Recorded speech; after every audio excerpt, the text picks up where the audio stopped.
Boa noite, que a paz e a bênção de Jesus nos envolvam a todos. Estando aqui no Kardec, eu me sinto em casa.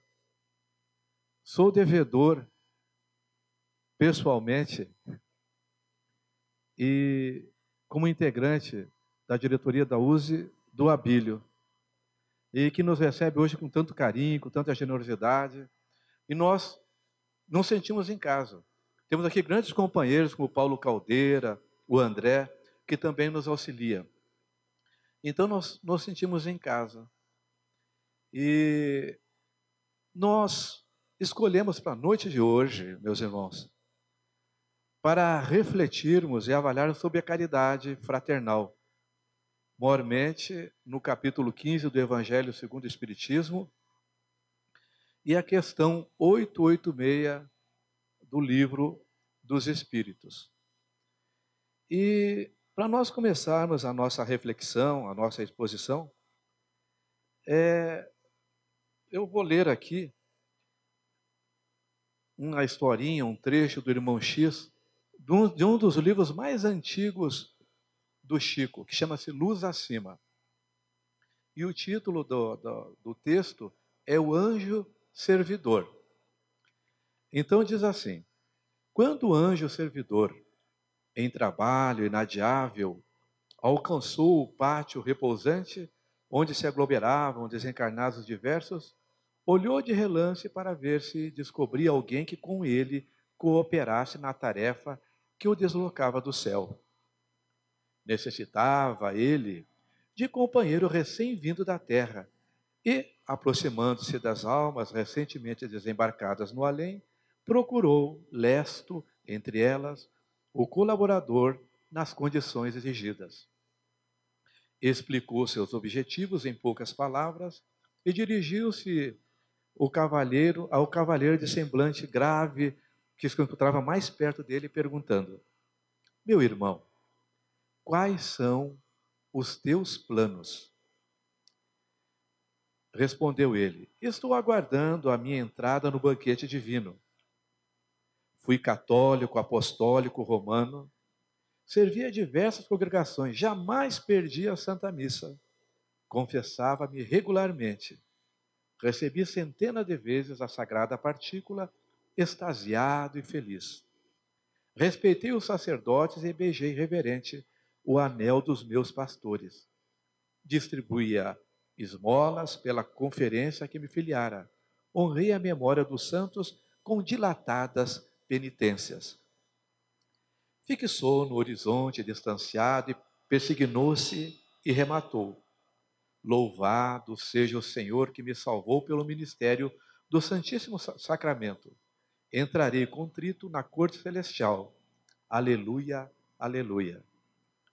O emissário de mais alto aprovou com um gesto silencioso e passou adiante. Pousando a atenção noutro recém-desencarnado, indagou: amigo, que esperas por tua vez? Eu, suspirou. Busco a herança de meu Deus. Vivi na religião reformada. Guardei a fé acima de tudo. Nunca faltei aos meus cultos. Fiz a leitura diária da Bíblia enquanto estive na terra. Defendi os ideais evangélicos ardorosamente. Fui combatente de Cristo, condenando-lhe os inimigos. Contava com a remuneração de meus serviços no juízo final. No entanto, reconheço hoje que a minha glória pode ser apressada. Habitarei à direita de meu Senhor para sempre. O anjo fez sinal de aprovação e passou a um terceiro. Que aguardas tu, meu irmão? Radiante, o novo intelector observou: fui espiritista. Preparo-me gostosamente para a jornada em demanda dos mundos felizes. Doutrinei os espíritos das trevas, pratiquei a caridade em todos os setores, fui simples e paciente. Em tempo algum estive ausente das minhas sessões. Cultivei a pregação sistemática dos princípios que abracei em nome de Deus. Confiei-me invariavelmente aos bons espíritos. Agora, como é natural, entrarei na posse dos meus bens eternos. O missionário angélico aprovou igualmente e auscultou o seguinte: que projeto traçastes, meu amigo? Inquiriu ele atencioso. Eu, gaguejou o companheiro a quem se dirigira. Para exprimir-me com verdade, nem eu mesmo compreendo minha presença entre os justos e piedosos. Fui trazido a este recinto constrangidamente. E, em pranto mal contido, acrescentou em desaponto: fui ateu, por infelicidade minha. Não admitia a sobrevivência da alma. Não sei, francamente, se cheguei a praticar algum bem no mundo. Apenas busquei sempre a execução dos meus deveres de humanidade, atendendo às diretrizes da reta consciência. Procurei levantar os fracos e os abatidos e proporcionar ensejos de aprendizado e serviço a ignorantes e ociosos, como se eu fizesse a mim mesmo, sem nenhum propósito de ser recompensado na paisagem que me surpreende.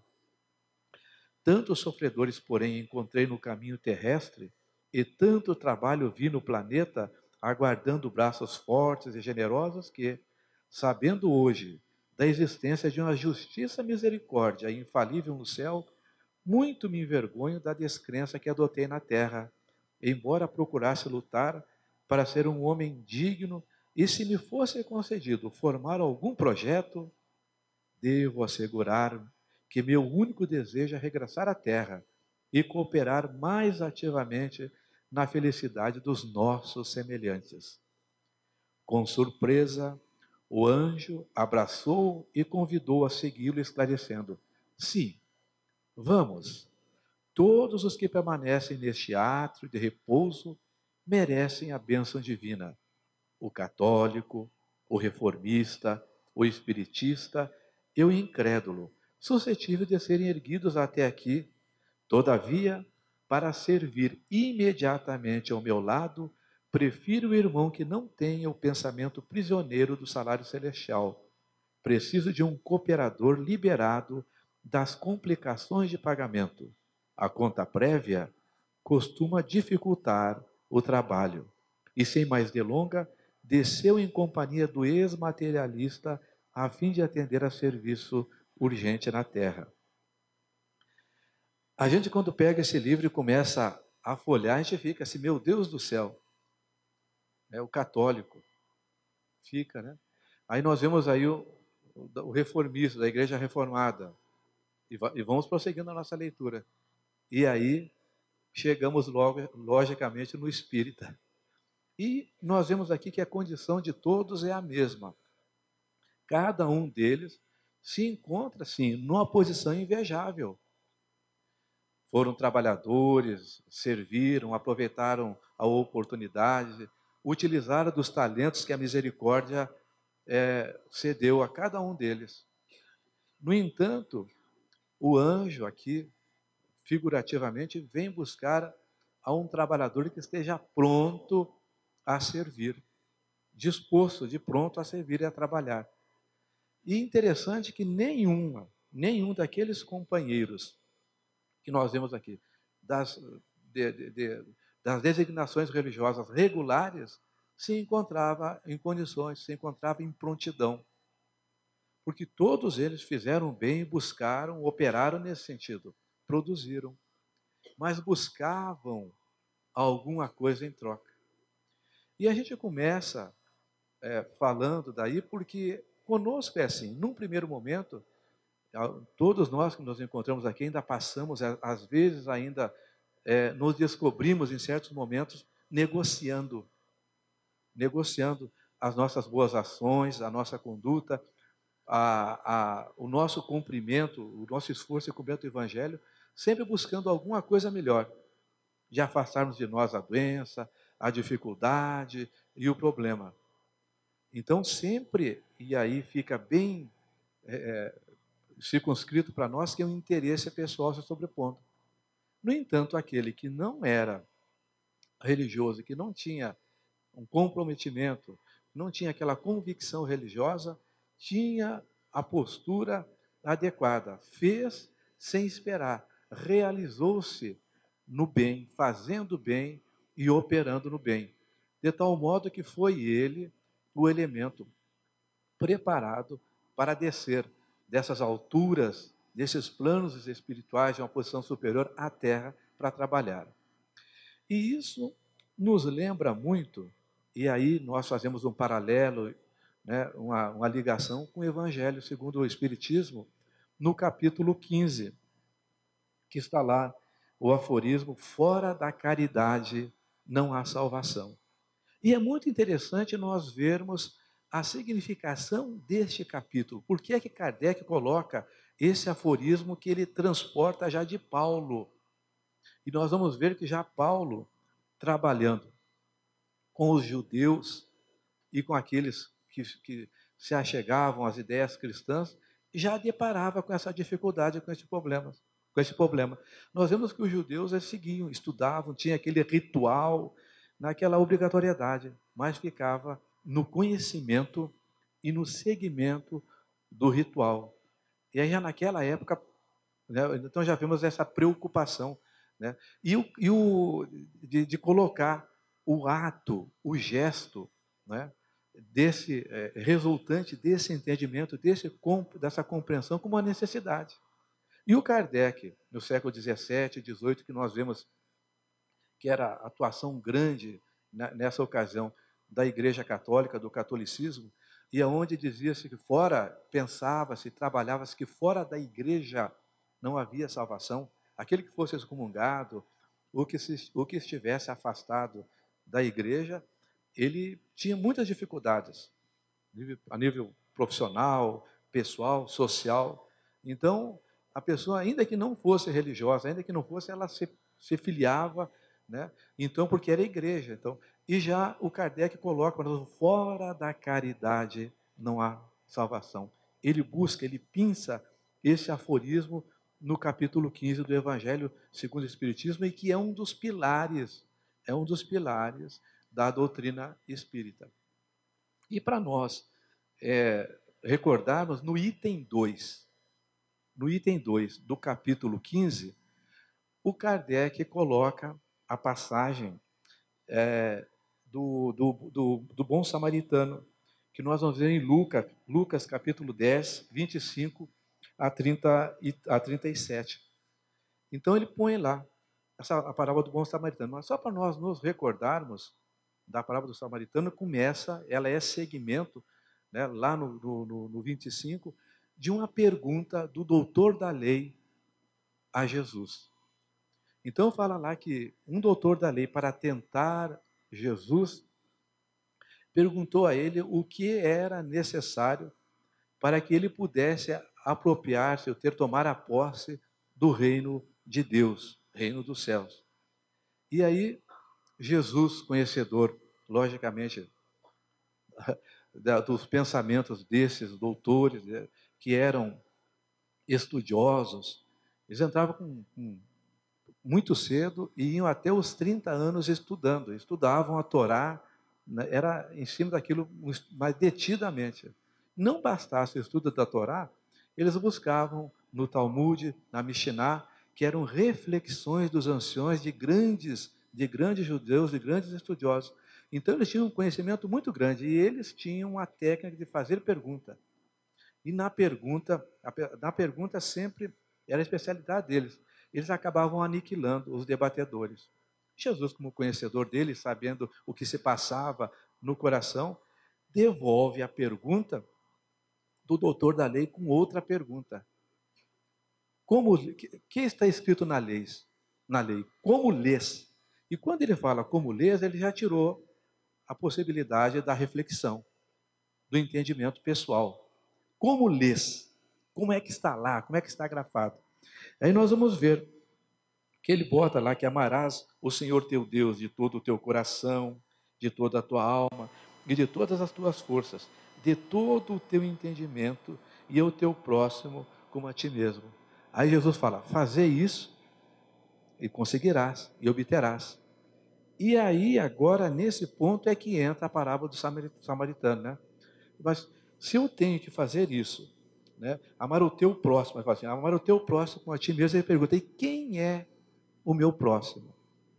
E aí ele conta, é a segunda pergunta. Ele perguntou o que precisava fazer para tomar posse do reino de Deus. Jesus responde com a outra pergunta. E aí ele é que acaba acrescentando a leitura dele da Torá. Ele volta de novo à carga. Pergunta, mas quem é o meu próximo? E aí Jesus não contemporiza, passa a contar uma historinha.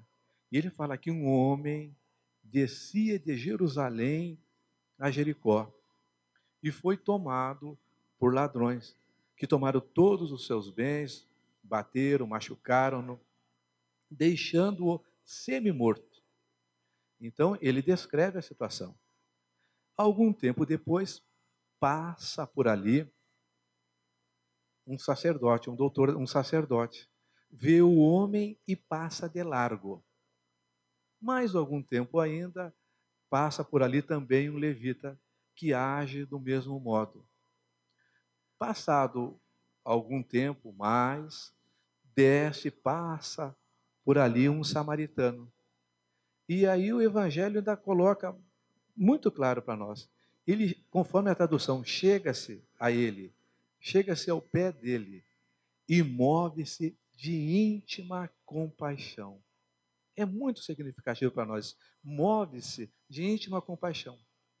Ata-lhes as feridas, lançando azeite e vinagre. E mais, coloca-o na sua cavalgadura, leva-o até uma hospedaria. E diz o evangelho que no dia seguinte, ao levantarem, ele deixa 2 dinheiros e diz ao estalajadeiro, olha, se alguma coisa a mais tu gastares, eu na volta pagarei, eu acertarei. E segue viagem. Então, para nós, se nós formos fazer uma vinculação desta passagem que o Kardec descreve no capítulo 15 do Fora da Caridade, não há salvação, nós vamos fazer uma vinculação com o anjo servidor, nós vamos ver quem é. Nós vamos começando rapidamente, nós nos lembrarmos o que é Jerusalém, que era uma cidade do alto, onde estava o templo de Salomão, aonde era a significação da religiosidade judaica, era ali. Os judeus que morassem, onde morassem, mesmo em países distantes, em datas específicas de festas, eles vinham até Jerusalém. Então, e aí? Então, e era no alto.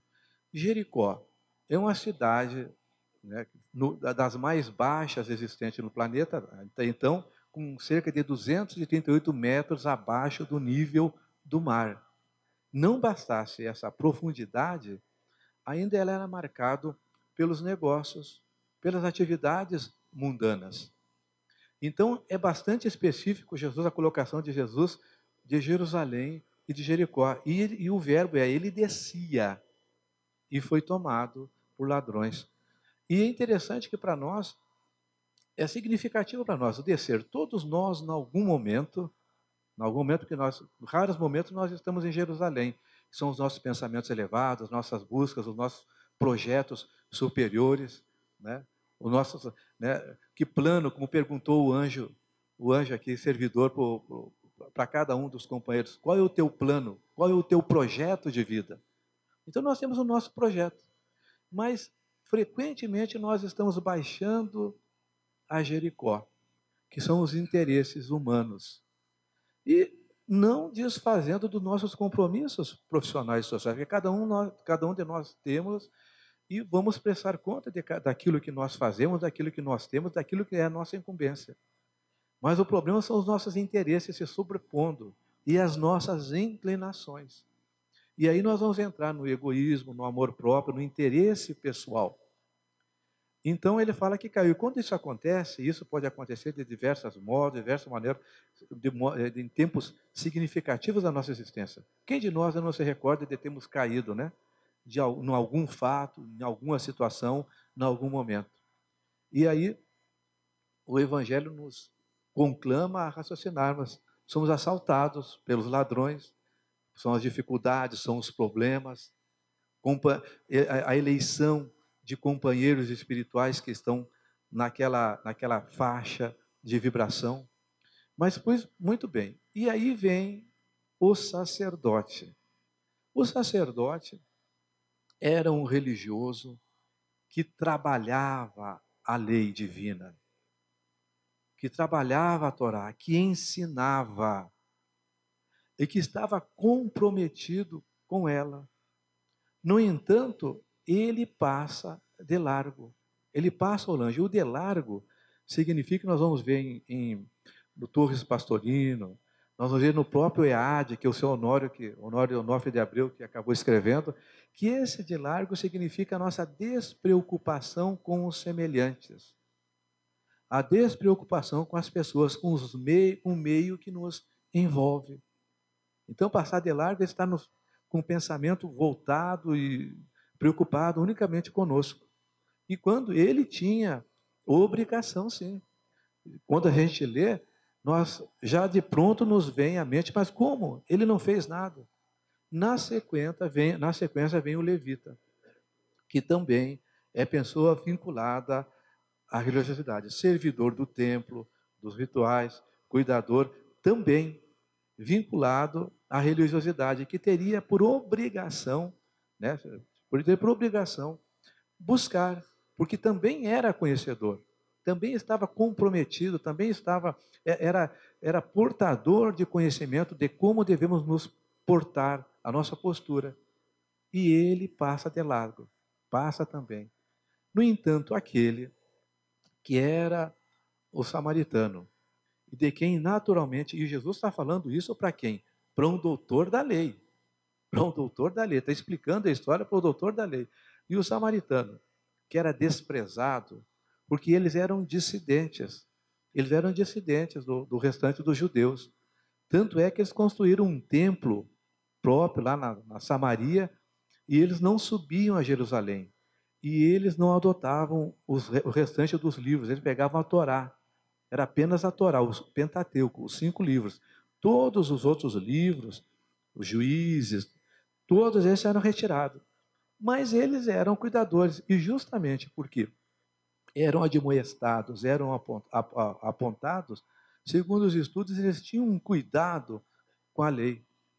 E deles, a desconsideração dos judeus para com eles era tal que eles eram comparados aos gentios, porque os judeus, no seu orgulho, consideravam-se o povo escolhido, a raça escolhida, os filhos de Deus, que de um certo modo foi, porque foi o povo pelo qual nós vemos a lei, né, vemos aí o Moisés trabalhando, vemos os grandes profetas trabalhando e delineando e preparando a vinda de Jesus. Mas muito bem, e esse samaritano é que vem, e nós vemos a oposição, movido de íntima compaixão. E, conforme a tradução, chega ao pé do doente, ao pé do assaltado, do homem assaltado. Isso significa chegar, aproximar-se, enxergar, sentir. E qualquer um de nós que deseje realmente e efetivamente colocar em prática o conhecimento, e o levita e o sacerdote o detinham, como detinha também o samaritano. Mas o diferencial dos 3 é que aquele de quem menos se esperava é que nós vemos o ato, o gesto, que nós vemos a execução do conhecimento e do entendimento que fala a Torá. Que nós vemos essa significação de todo o coração, de todo o amor, de todo o entendimento. Amar o próximo como a si mesmo. O samaritano vem e exemplifica, realiza aquilo que o doutor da lei disse que lia na Torá. Então, ele é que faz isso. E o chegar ao pé significa sentir, ver, colocar-se no lugar dele, sentir como um igual, como um companheiro. Então, ele é o que realiza, e mais. E é muito interessante o ensino de Jesus.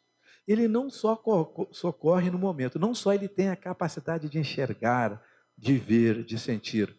e de adotar as providências que lhe eram cabíveis no momento. Ele prossegue no tratamento. Ele põe, e naquela época as pessoas de posse não caminhavam, eles andavam com cavalgaduras, com burros, animais, camelos. E ele põe o doente, o homem, na sua cavalgadura e vai até a estalagem, a hospedaria. Ele dá prosseguimento no atendimento iniciado. Deixa na hospedaria, paga e segue. É um acompanhamento à distância. A partir de então, ele passa a atender o homem por intermédio do estalajadeiro. Então nós vemos que cada uma das figuras dentro dessa passagem tem um peso, tem um ensinamento para nós. E a gente fica pensando, onde é que eu me coloco? Qual a figura desta passagem que eu me coloco? No sacerdote? No levita? No samaritano? Né? A gente já teve experiência do homem, do assaltado. Temos tido aí, porque as dores, as dificuldades, os problemas nos mostram muito nitidamente o que é, a gente pode avaliar o que é que passava e o que é que a circunstância na qual se encontrava o assaltado. Mas nós vamos ver aí as outras figuras também. Nós vamos ver aí o estalajadeiro. O estalajadeiro, ainda que no desempenho profissional, porque recebeu por dinheiro, acaba executando, acaba fazendo. E todos nós, aí nós vamos ver que todos nós, em algum momento, também somos instrumentos de amparo e de auxílio, até na nossa vida profissional. Porque às vezes nós achamos que o fato de estarmos presentes no desempenho da nossa profissão, realizando no horário que nos compete, nós já realizamos a nossa contraparte, a nossa contrapartida. E o Evangelho nos ensina que onde quer que nós estejamos, nós temos que dar o melhor de nós, o máximo. Não está lá no Evangelho que se mandarem andar 1000 passos, andemos 2, se nos pedirem a roupa, nos dê a capa. Tem até aquela passagemzinha que a gente estuda na doutrina do servo infiel, que tem no livro lá, o Fonte Viva, um desses, que aquele que faz aquilo que deve, não, é o servo infiel, não fez mais do que a sua obrigação. Nós efetivamente passamos a ser servos de Jesus quando vamos além das nossas obrigações. Aí sim, eu passo a dar de mim. Aí sim, eu passo a tirar. E o aspecto da lição é bem essa. Então nós vamos ver que Jesus nos conclama nesta chamada de o bom samaritano, o exemplo daquele que efetivamente coloca em pauta, coloca em prática aquilo que estuda, aquilo que sabe e aquilo que acredita. E nós, segundo os Espíritos, o orbe terrestre como um todo, nós temos conhecimento, nós temos entendimento. O problema do nosso orbe, que estamos aí a passos largos do mundo de expiações e provas para a regeneração, não é de conhecimento, não é de entendimento, mas é dos primeiros aspectos da Torá, do amor e do último, do amar a próxima como a si próprio. Nós temos conhecimentos, mesmo daqueles que não tenhamos formação acadêmica, o que não tenhamos nos empregado a estudar fundamente a doutrina e o evangelho, sabemos, trazemos registros dos aprendizados. Como espíritos imortais e com muitas encarnações aí nas costas, nós passamos por várias religiões. Passamos por várias experiências religiosas. Temos o conhecimento, sabemos o que temos que fazer. O problema nosso é a colocação em prática desse conhecimento. E o livro dos Espíritos nos fala que a primeira coisa é o conhecimento. Por quê? Porque eu conhecendo, eu sabendo, eu passo o meu conhecimento, a minha consciência passa a trabalhar. Eu posso fazer o que fizer, achar mil justificativas para determinada conduta, comportamento meu. Posso enganar aqueles que estão à minha volta, mas eu não engano a minha consciência. E a consciência é o que nos aponta entre aquilo que eu sei, aquilo que eu devo e aquilo que eu faço. Não dizia Paulo que tudo me é lícito, mas nem tudo me é permitido? E é nesse aspecto. Então, hoje, na atualidade, e nós, os espíritos que detemos o conhecimento da realidade ali de forma fática, concreta, real, é o Pentateuco kardeciano, é a literatura por André Luiz, por Emmanuel, Ivone Pereira, obras de Divaldo, nos mostrando ali as experiências dolorosas, as dificuldades pelas quais passam muitos companheiros em condições iguais às nossas. E por que que vem todo esse material, todo esse cabedal? É para nós lermos, para passarmos o tempo, para acharmos bonito, para nos emocionarmos? Não. É para nós tirarmos dali. É ali que nós identificamos-nos num ou noutro personagem. É ali que nós somos conclamados a essa modificação, que nós somos conclamados à mudança. Então nós vamos ver aí que se no anjo servidor, nós vamos ver lá que nenhum dos religiosos estava apto e eles tinham preparo. Eles tinham preparo. Porque o nosso problema é o seguinte: a gente não procura operacionalizar o conhecimento e entendimento. Quando nós conseguimos operacionalizar, nós nos preocupamos só com o nosso umbigo, só conosco. Nós achamos que vamos evoluir, que vamos progredir, que vamos ser felizes sozinhos. E não é por aí. A doutrina, o evangelho nos ensina que nós progredimos juntos. Por isso amar o semelhante como a si mesmo. Eu me realizo, eu sou feliz na felicidade que eu proporciono àqueles que estão à minha volta. Eu me realizo no bem que eu faço, no esforço que eu faço. E esses são os aspectos. Então nós vamos ver que dos quatro elementos que o anjo procura, excetuando o ateu, os outros três trabalhavam. E foram, e tiveram até uma condição, porque o que eu penso e o que eu faço, eu vou colher os frutos, tem resultantes. Mas eles estavam, naquele momento, mais preocupados com eles de que propriamente utilizar os recursos e a condição que eles amealharam com estudo e com trabalho. E aquele que não tinha vinculação religiosa estava preparado. Nós vamos ver aqui do mesmo modo com levita, com sacerdote e com levita. Aquele de quem menos se esperava, de quem menos se cobraria, que é o samaritano, é o que efetivamente faz. Então, esse operacionalizou. Lá nós vemos o ateu, né, com todos os valores, operacionalizando, concretizando este amor, aquilo que buscava o anjo servidor. Vamos ver Jesus apontando, direcionando para o samaritano, o bom samaritano, o exemplo daquele que realmente estava com o próximo, amando o próximo. E o amor é a realização, são os gestos, são os atos, é o carinho, é a devoção que nós já empregamos. Nós vamos ver aqui na questão 886 do Livro dos Espíritos,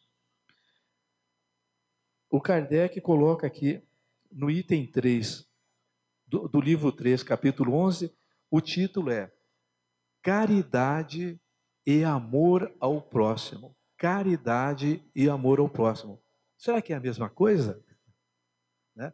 Porque nós temos uma dificuldade muito grande quando nós pensamos caridade.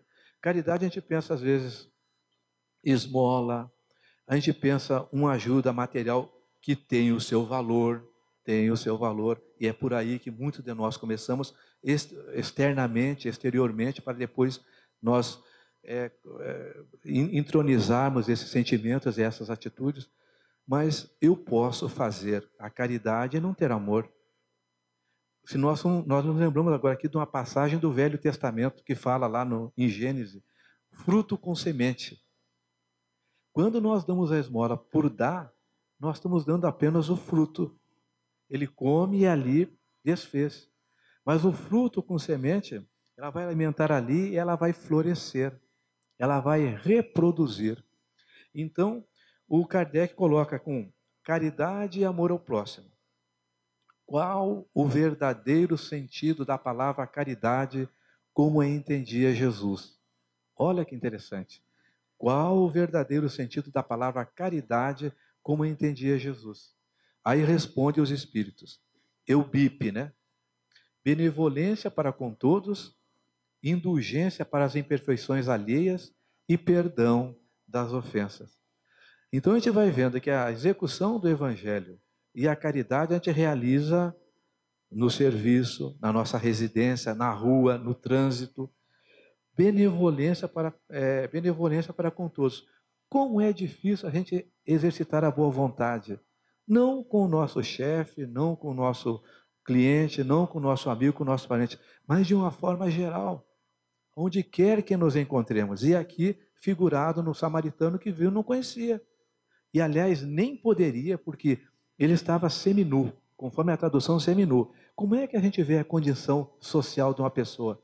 Pela roupa, pelo aspecto. Se eu tirar a roupa, eu não sei. Nós poderíamos saber a nacionalidade e a condição social dele. O samaritano ajuda um desconhecido e sem saber a procedência ou a situação dele. Então, benevolência para com todos, boa vontade para com todos, indiferentes de quem seja, aonde quer que nos encontremos, é um exercício. Indulgência para as imperfeições alheias. Isso aí a gente fala de coração. É uma dificuldade para a gente muito grande. A gente não é tolerante, a gente não tem tolerância para com os erros dos outros, aonde quer que nos encontremos. Nos aborrece, a gente já aponta, né? E a gente esquece que nós mesmos somos portadores de muitas dificuldades, que nós carecemos da tolerância das demais pessoas. E quanto meus parentes, meus amigos, meus companheiros têm sido tolerantes comigo? E a gente não percebe, né? Indulgência, que é a tolerância para as imperfeições alheias, e perdão das ofensas. Então, é genérico, perdão das ofensas. E essas ofensas, elas não têm tamanho, elas não têm padrão. É um exercício. E o Kardec, o nosso tempo já vai adiantado, e o Kardec ainda coloca aqui, ele faz uma notinha de rodapé. O amor e a caridade são complemento da lei de justiça, porque amar ao próximo é fazer-lhe todo o bem possível que desejaríamos que nos fosse feito. Tal é o sentido das palavras de Jesus. Amai-vos uns aos outros como irmãos. A caridade, segundo Jesus, não se restringe à esmola, mas abrange todas as relações com os nossos semelhantes, quer se trate de nossos inferiores, iguais ou superiores. Ela nos manda ser indulgentes porque temos necessidade de indulgência e nos proíbe humilhar o infortúnio, ao contrário do que comumente se pratica. Se um rico nos procura, atendemo-lo com excesso de consideração e atenção. Mas se é um pobre, parece que não nos devemos incomodar com ele. Quanto mais, entretanto, sua posição é lastimável, mais devemos temer aumentar-lhe a desgraça pela humilhação. O homem verdadeiramente bom procura elevar o inferior aos seus próprios olhos, diminuindo a distância entre ambos. O nosso tempo já está esgotado, mas nós tínhamos duas situações, vamos deixar só a marcação para vocês procurarem. No livro Obreiros da Vida Eterna, que é uma obra maravilhosa, a psicografia do Chico, é um dos livros da coleção André Luiz. E lá nós vamos ver notadamente relacionado com esse aspecto o capítulo 1 e o capítulo 3.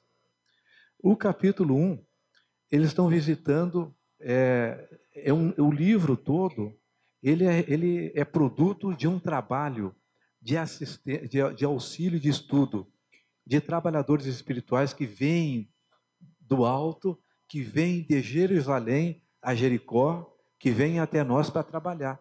Eles vêm auxiliar e aprender. E o grupo é constituído pelo irmão Jerônimo, pelo padre Hipólito, pela enfermeira Luciana e pelo André Luiz, que é um médico. Então eles vêm e eles têm um período de 30 dias aqui para trabalhar. E se os senhores se recordam, eles vão auxiliar num desencarne de cinco companheiros, 5 pessoas, cada um de uma religião. E nós vamos ver lá que o espírita estava numa situação danada. O que estava melhor lá é da Igreja Renovada. Então, é um trabalho de 30. Então, preparando-se lá, preparando-se para o retorno, eles foram ouvir uma palestra do irmão Metelo. O irmão Jerônimo leva no Templo da Paz e eles estão reunidos. E esse irmão Metelo ia fazer uma palestra para o pessoal acerca do auxílio, da caridade e do amparo. E aí ele é apresentado como o campeão do amor, do auxílio e do amparo. Não dessa forma que eu estou colocando em termos de elogio, mas eles enunciam a qualificação e a exemplificação do trabalho, do trabalhador. E aí ele que está ali para proferir palavras de incentivo e de amparo para aqueles trabalhadores, conta a história dele. Depois vocês procurem lá. E ele fala que num certo período da vida dele, decidiu que ia avançar. Ele ia progredir. Ele queria, determinou, não, chegar. Eu vou mudar de vida. E ele começa a se preparar. Ele diz que vai, e ele consegue.